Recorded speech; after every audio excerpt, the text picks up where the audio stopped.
MDH biryani મસાલા, પારંપરિક બિરયાનીનો અસલી સ્વાદ. असली मसाले साच साच MDH ગાંધીનગરના માણસા રાજવીની ભાજપના સહપ્રવક્તા જયરાજસિંહ સાથે તૂતુ મેમે થઈ હતી. એક કાર્યક્રમમાં સ્ટેજ ઉપર બંને વચ્ચે બોલાચાલી થઈ હતી.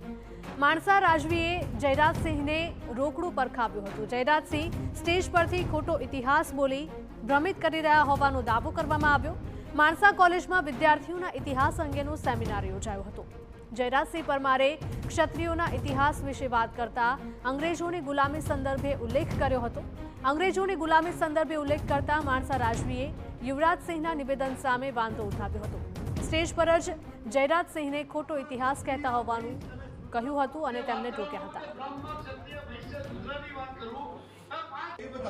What I'm trying to tell you is talk about the NEP, but don't teach them false history. You are teaching them false history. मैं बता रहा हूं। अब सुनो, 10 मिनट Get सुनो। your facts right. Babu 10 minute सुनो, आप यही बताओ। ये बताओ। What I'm trying to tell you is talk about the NEP, but don't teach them false history. You are teaching them false history. मैं बता रहा हूं।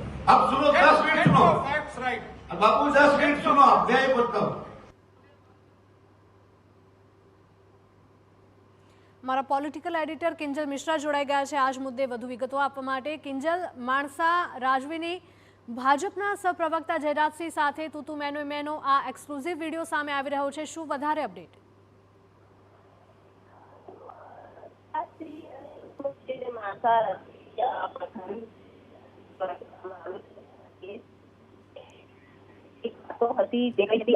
કાર્યક્રમ હતો એ માણસા કોલેજમાં યોજાયો હતો કે જ્યાં વિદ્યાર્થીઓ માટે ઇતિહાસ અંગેનો સેમિનાર હતો તે યોજવામાં આવ્યો હતો. જયરાજસિંહ પરમાર દ્વારા જે ક્ષત્રિયો વિશેના ઇતિહાસ વિશે જ્યારે વાત કરવામાં આવી ત્યારે તેમણે વાત કરી કે અંગ્રેજોની ગુલામીના સંદર્ભમાં જે વાત હતી તે કરી હતી કે કઈ રીતે જે તે સમય પર કહી શકાય કે જે અંગ્રેજોની ગુલામી હતી તે ક્ષત્રિયો દ્વારા કરવામાં આવી હતી અને આ જે ઇતિહાસ છે તે ખોટું હોવાની વાત તરત જ માણસાના રાજવી દ્વારા કહેવામાં આવી હતી કે તમે ઇતિહાસને ખોટી રીતે કહી રહ્યા છો, ખોટી રીતે પીરસી રહ્યા છો, વિદ્યાર્થીઓને ઇતિહાસ ને ખોટી રીતે કહી રહ્યા છો. જે સીધા દ્રશ્યો આપ જોઈ શકો છો કે જે તૂતુ મેમે છે, આ મંચ ઉપર થયેલી તૂતુ મેમે છે. વિદ્યાર્થીઓ કાર્યક્રમ આખો નિહાળી રહ્યા હતા, ઇતિહાસની વાત ચાલી રહી હતી અને ત્યારે આ સમગ્ર જે કાર્યક્રમ છે તે દરમિયાન જ માણસાના જે રાજવી હતા તે ઊભા થઈ ગયા હતા અને જે તૂતુ મેમે હતી તે જોવા મળી હતી અને જેને લઈને જે પણ ત્યાં જેટલા પણ ઓર્ગેનાઇઝર હતા તે પણ ક્ષોભમાં મુકાયા હતા કેમ કે આ બંને મહેમાનોને ઓર્ગેનાઇઝર દ્વારા બોલાવવામાં આવ્યા હતા. ક્ષત્રિય પરિવાર ના બંને જ લોકો છે અને જ્યારે મંચ ઉપરથી જ આ પ્રકારની તૂતુ મેમે થઈ ત્યારે ક્ષોભમાં જે ઓર્ગેનાઇઝર હતા તે પણ મુકાયા હતા. પરંતુ સમગ્ર વાત એ છે કે જયરાજસિંહ દ્વારા જે વાત કરવામાં આવી તે વાતથી વિસંગત હતા હોવાની અથવા તે વાતથી ક્યાંક ને ક્યાંક સહમત ન હોવાના કિંજલ, આપને અટકાવવા માંગીશ તો આપણી સાથે ભાજપના નેતા જયરાજસિંહ પણ જોડાઈ ગયા છે. જયરાજસિંહજી, જે પ્રકારનો વિડીયો સામે આવી રહ્યો છે, શું હતો વિવાદ? ના, કે વિવાદ નહોતો. એક કોલેજનો માણસા કોલેજની અંદર એક કાર્યક્રમ હતો. એ કાર્યક્રમમાં હું મુખ્ય મહેમાન તરીકે હતો. મારી વાત એવી હતી, હું બહુ સ્પષ્ટતા સાથે કહું, એમાં સેટ પણ નહીં, બહુ સ્પષ્ટતા સાથે બોર્ડલી પ્રામાણિકતાથી અને વર્ડ ટુ વર્ડ વાત કરું. ઓકે. મારી વાત આજે પણ એ છે, પહેલા પણ એ હતી, ભવિષ્યમાં પણ આ રહેશે.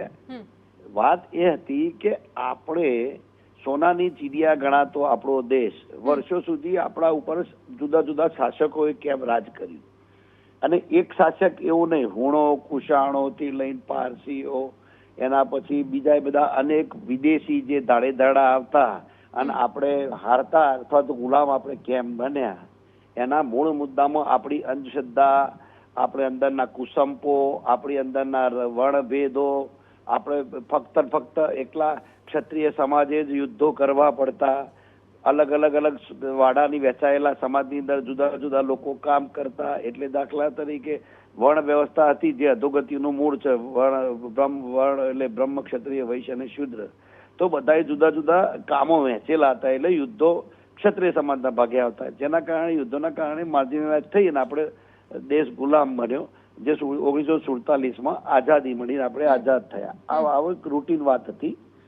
એની અંદર એમને બહુ ક્ષુલ્લક જ્ઞાન હોય એવું મને લાગ્યું. એ વ્યક્તિને થોડુંક એમને માનસિક બી એવું લાગ્યું કે લોકલ બધાએ અમને વાત કરી કે આમાં તમે પડશો નહીં. છતાં મેં તો મારી વાત પકડી જ રાખી હતી. મુદ્દો એ નથી, મુદ્દો એટલો જ છે કે આ આખી વાત ટ્વિસ્ટ કરેલી છે. એ તો કાર્યક્રમમાં એના પછી તો એ પણ કાર્યક્રમ હતા, હું પણ હતો. કાર્યક્રમમાં જનમણ ગણ રાષ્ટ્રગીત ગવાયા પછી છૂટા પડ્યા છીએ. એટલે આ એક આપણે સામાન્ય ઘટના. એમનો એવું કહેવાનું હતું કે આપણે ગુલામ હતા જ નહીં. તો પછી આપણા આઝાદીનો ઇતિહાસ ને પછી 15મી ઓગસ્ટે આઝાદ થયા ને બધા મુદ્દો ક્યાં રહ્યો દેશમાં? એમ આપ મારી વાત સમજો છો? એટલે તો કે આપણો દેશ ગુલામ હતો જ નહીં, આપણા ઉપર કોઈ શાસન કર્યું જ નથી. હવે મારે એમની જોડે ક્યાં જીવાજોડી કરવી? મુદ્દો આટલો જ હતો. આપણો દેશ આપણે આઝાદી જ મળી નથી ને આ બધું ખોટો ઇતિહાસ છે. આઝાદી મળી જ નથી કે હવે આઝાદી તો આપણે 15મી ઓગસ્ટ 26મી જાન્યુઆરી બધું શું છે? એટલે એમની સાથે ક્યાં જીવાજોડી કરવી એમ. પણ છતાં કાર્યક્રમ તો આખો પૂરો થયો હતો. આટલી વાત હતી પણ એને 30 સુધી લેવામાં આવી છે. જી જયરાજસિંહજી, આપ અમારી સાથે જોડાયા તે બદલ આપનો આભાર. MDH કિચન કિંગ મસાલા રસોડામાં હોય તો આપણે કંઈ પણ બનાવી શકીએ છીએ. રીંગણાનો ઓળો, બટેટા ફુલાવર, ભીંડી મસાલા અને બીજું ઘણું બધું. MDH